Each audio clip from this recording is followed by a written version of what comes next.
For the News and Observer, I'm Dawn Vaughan, your host for this episode of Under the Dome for the week of Monday, April 24th, 2023. I'm here today with North Carolina House member Jon Hardister. Thanks for being here.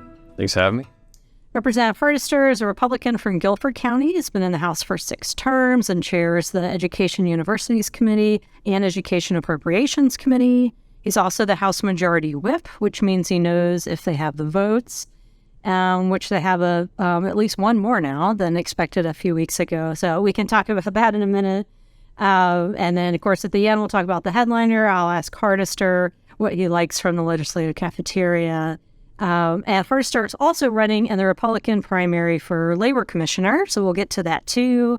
Let's start talking about your role as whip. How did you become the whip? I ran and got elected. Okay. So it's an election within our caucus. It was after the 2016 election. So at that time, I was coming into my 3rd term in the House. And it was basically just a caucus election. There were 3 of us running at the time, as myself, John Bradford, and Pat Hurley. And it was actually kind of tough. It was funny because when you're running for the House, you have to get thousands and thousands of votes to win.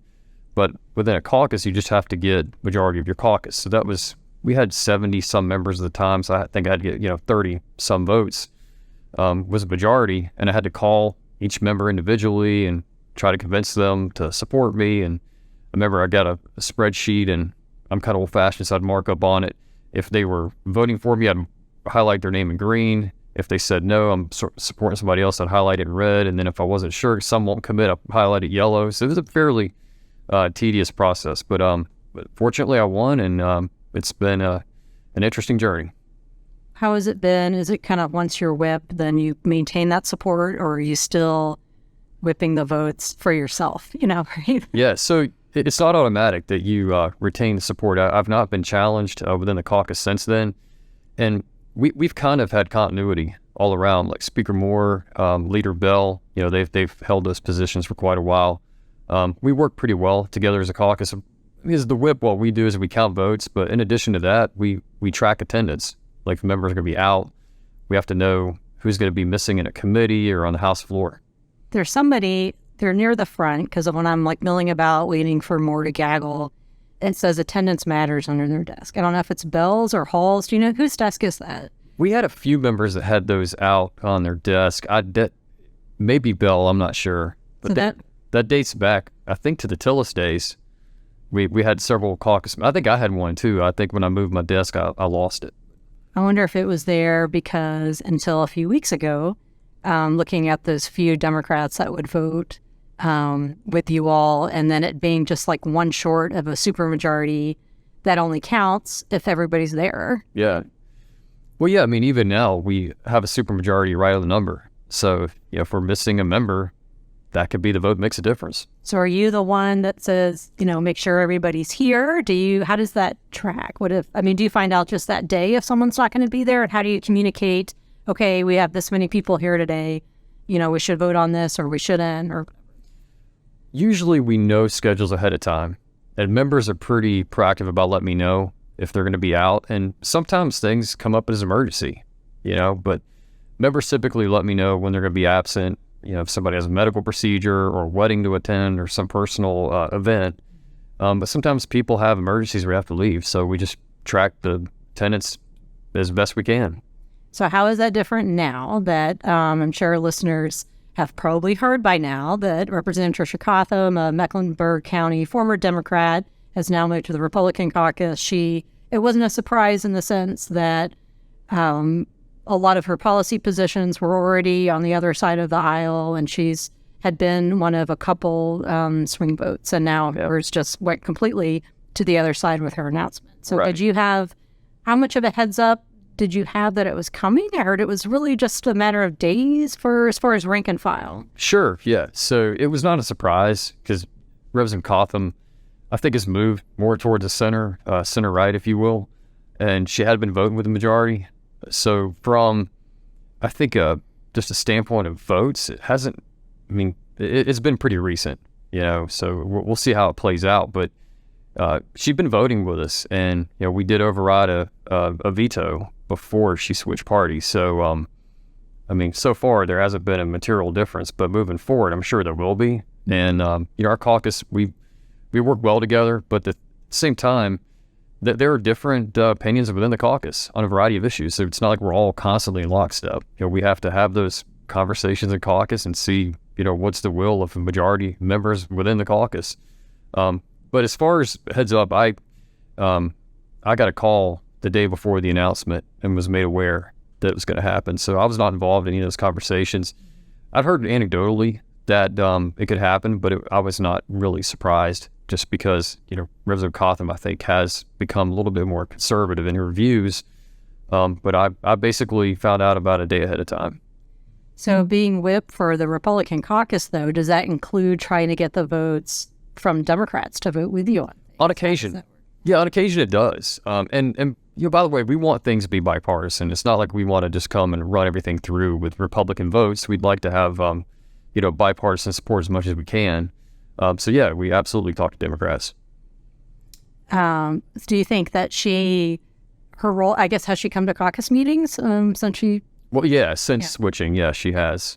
Yeah. So how is it, would you describe the way it's changed now? Is she's one of the 72 and that's a vote, to count the same way as someone, at the other end of the caucus, like Kidwell or somebody else? Or is it because of knowing where she's been previously on policy, then she is somebody to check on to make sure, she supports something? Or yeah, well, we have a diverse caucus as it is, even before Representative Cotham had switched parties.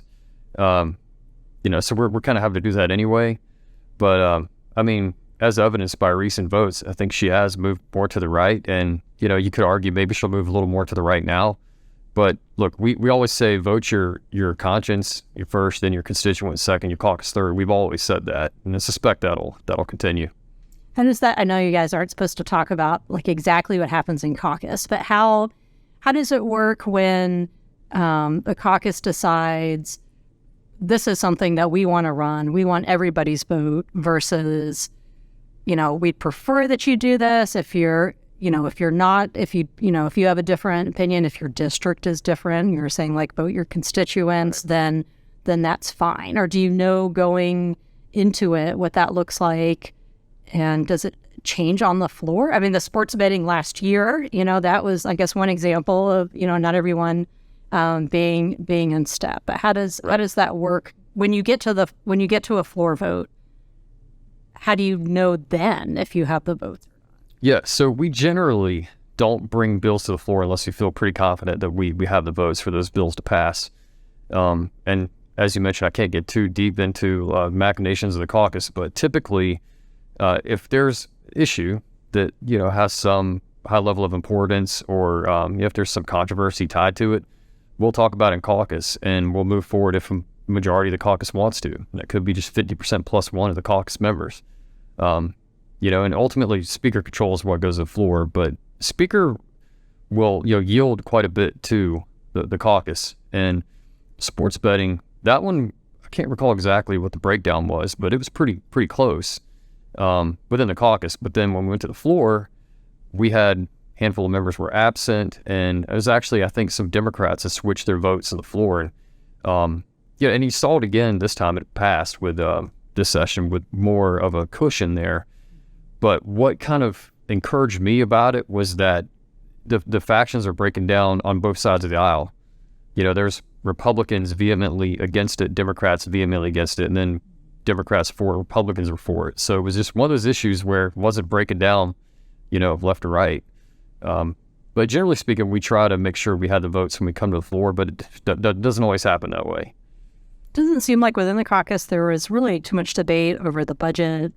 How do you think that will come with your area of the budget once the Senate's the meeting in the middle? Do you think because of the supermajority that makes it harder, easier, as far as negotiating with the conference budget will look like? You could argue that it could make it easier, if the majority party is in agreement. But again, you've seen issues of the House and Senate don't always agree on certain things. I'm optimistic, though, that we'll have a budget that with the House and Senate leadership will be pretty close on it. And I think, we'll have a bipartisan vote as well. And we had a bipartisan vote when the budget passed the House. But, my focus has been a little bit more on the education side, and I feel like we have a good plan for the university system, community college system. Teacher pay is really important, and we're looking at what's going to be probably, at least in the House version, if you include the local supplements, about a 10% increase over 2 years for teachers, which is needed. And not just that, but the university level. Community colleges are having a lot of trouble with turnover because some of their faculty and staff are leaving for the private sector. So I feel pretty encouraged by that. I think the Senate shares a lot of those priorities. I think at the end of the day, we'll have a budget that will be supported by members of both parties. What do you think about that? There had been some attention, positive and negative, about that new school at UNC and that coming through with the final. So what are your thoughts on that? It's the School of Civic Life. Civic life. Life and leadership, and that being formed, and the criticism there that this is more a vehicle for Republican supporters versus the views from academia. Yeah, I mean, I think a lot of those concerns are, not that I don't take people's concerns seriously, but I think a lot of those statements are more hyperbolic. This concept had been around for a while. The current Board of Trustee members effectuated it. It's certainly not to promote conservatism. It's to promote freedom of speech on campus, and the idea that the ethos on campus should embrace diversity of thought and not shut down students who may share different viewpoint from maybe a faculty member, staff member, or just a student body themselves. There's been some studies done, and I've heard from quite a few students and even faculty and staff who feel like, some people, and yeah, it's more on the conservative side because universities tend to be a little bit more left, which is, that's okay as long as, number one, there's no indoctrination taking place. Like the faculty and staff are not trying to push their views onto the students. Number two, there's an environment where you can share those ideas and debate them openly. And then I think a lot of the school's focus are going to be on that side of it, freedom of speech and civics and not canceling people when you don't agree with them. But I think just understanding the branches of government and how to function and as a citizen and be productive within the political realm without trying to shut down the other side. The debate's actually a good thing. We're going to take a quick break. When we come back, we're going to talk a little bit more about education. We're going to talk about labor, and then we'll talk about food and our headliners. We'll be right back. You're listening to Under the Dome. I'm News and Observer Capitol Bureau Chief Dawn Vaughan, here with Representative Jon Hardister, Guilford County Republican. Before the break, we were talking about the changes in the House Republican Caucus. We were also talking about education. And I wanted to ask you about two things before we move on to some other things about education. You, on the House side anyway, you and Representative Zach Hawkins had started the HBCU's Caucus. I wanted to see how that's going. And then also ask you about the Civil Rights History Education Bill that you sponsored. Well, I'm excited about the HBCU Caucus because that's the first in the nation, but the first General Assembly in the country to do that. It's been good so far. We've had some great conversations with leadership from the HBCUs. We're also starting to highlight some of the things we're doing currently. The Capitol, the State Capital Infrastructure Fund has provided quite a bit of funding for capital projects within the HBCU realm, and there's a variety of programs going on that are doing extremely well. In fact, the other day I heard on the radio, I was listening to national radio. I think it was CNBC, and they had the CEO of Wolfspeed on, who actually mentioned A&T University and some of the research they're doing there. So we're starting to highlight all that, illuminate all that. So it's been great so far. And then the other question was about the civil rights bill. Yeah, tell me about that.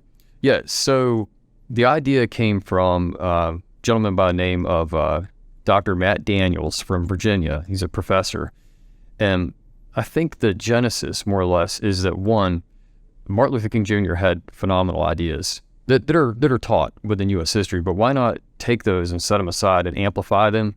And the reason being is that what Dr. Martin Luther King Jr. talked about was diversity and embracing different races and cultures and treating ourselves equally, each other equally, and also through nonviolence. And lately we've unfortunately seen some violence. There have been some riots, and Chicago recently has been documented.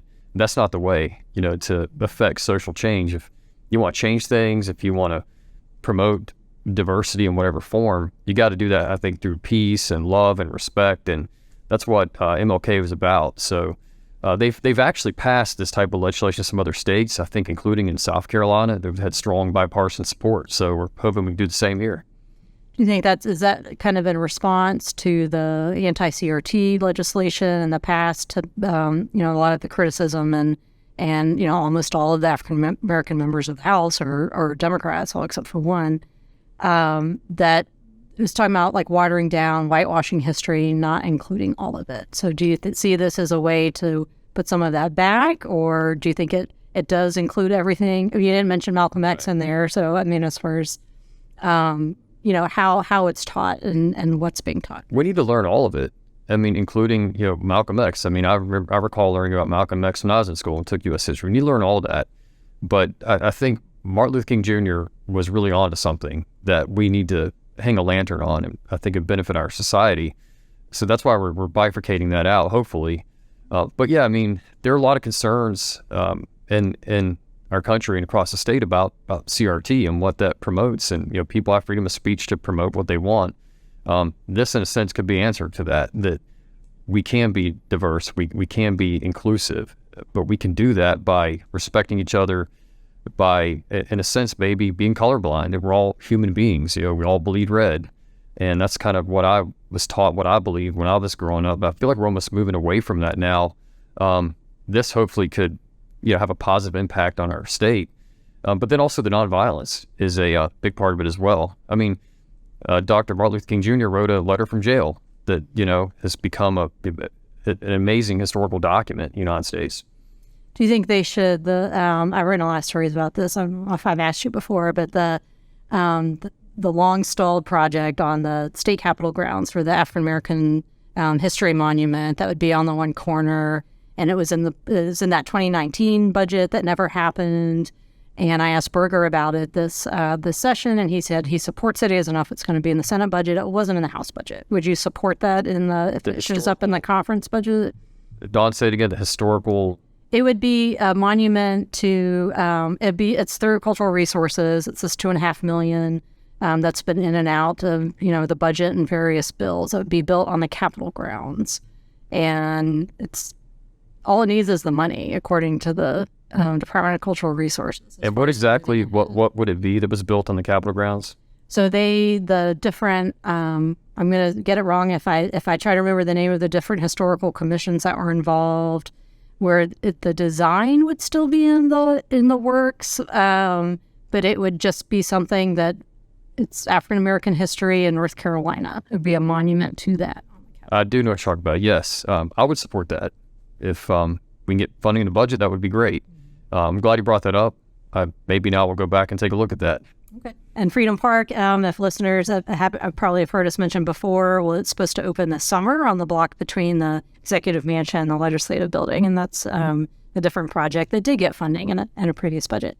I want to talk one more thing quickly about this. You said you filed a bill about right to work. So What's that? Right to work. So we are a right to work state currently.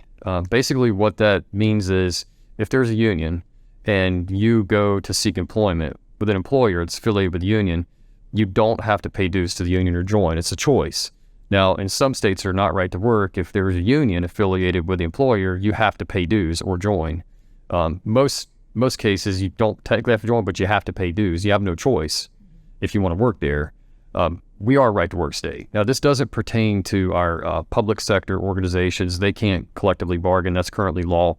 Also, railroad and airline unions, they're not covered by this because it's federal law pertaining to them.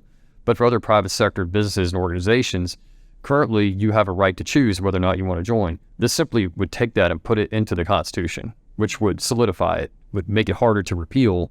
But this would be submitted to the voters. So it would have to have 72 votes in the House and 30 votes in the Senate to clear a General Assembly, in which case it would be submitted to the voters by referendum in 2024. So North Carolina is the second lowest union membership rate in the country and has for a while after South Carolina. So what do you think it would do that's kind of not already in place just by default, I guess, since there aren't that many people in? I think you never know what's going to happen with union membership.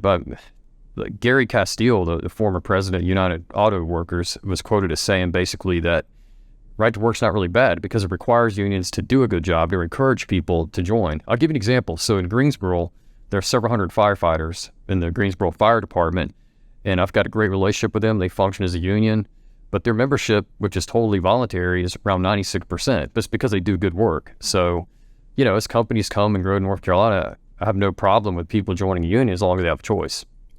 We've been talking a lot. I'm going to talk more about labor with you running for labor commissioner. We've got, a year out on that. All right, let me switch to what do you like to eat? We're recording this in the Legislative Office Building, so it includes the snack bar cafeteria here. What's your go-to order? It's boring or exciting. I don't know. So I ate a salad every time. I get salad. I put grilled chicken on it, some olive oil, whole wheat toast. I know it's healthy, so it's kind of boring, but that's my go-to. I don't think, is there a salad bar in the snack bar or only in the Legislative Building? I go to the Legislative Building. That's where I go. They have a pretty robust snack bar there. I got to give them a shout out. They really do, and get some good stuff there. All right, first plug for salad. I had Senator Grafstein on here, and she said the green beans because she's vegetarian. That's her go-to. All right, so let's move on to our picks for headliner of the week. Mine is about something I missed this week because I was busy doing something else and didn't check out the Halifax Mall between the Legislative Office Building and the Legislative Building, where the Legislative Llama made an appearance. So that is my headliner. I have FOMO about that. It usually comes with the Constitution or the Convention of States. Convention of States usually brings it. And they were here a few months ago and the llama was not. But they came back and the llama did too. So that's my, while we're sitting in here talking, there's a framed image on the wall of you with, I believe, a hawk or it's a hawk, yeah. So on Halifax Mall, so we get a fair amount of wildlife and domesticated animals. You never know what you're going to see. All right, who or what is your headliner? So that's easy. Today I had the opportunity, the privilege to meet Torrey Holt, who's from Gibsonville, which is in the district that I represent. He played football for NC State University, went on to have a great career in the NFL. Had the chance to meet him today, and that was awesome. So that's my headliner. And to bring that back to the budget and what we were talking about, Holt of Holt Brothers Construction are the ones doing the work on Freedom Park that'll open in a couple months. There you go. More reasons to come over to this side of downtown. All right, that's all the time we have. I want to thank Representative Hardister for being on the podcast. I'm Dawn Vaughan for the News and Observer. Thanks for listening, and we'll talk to you next time.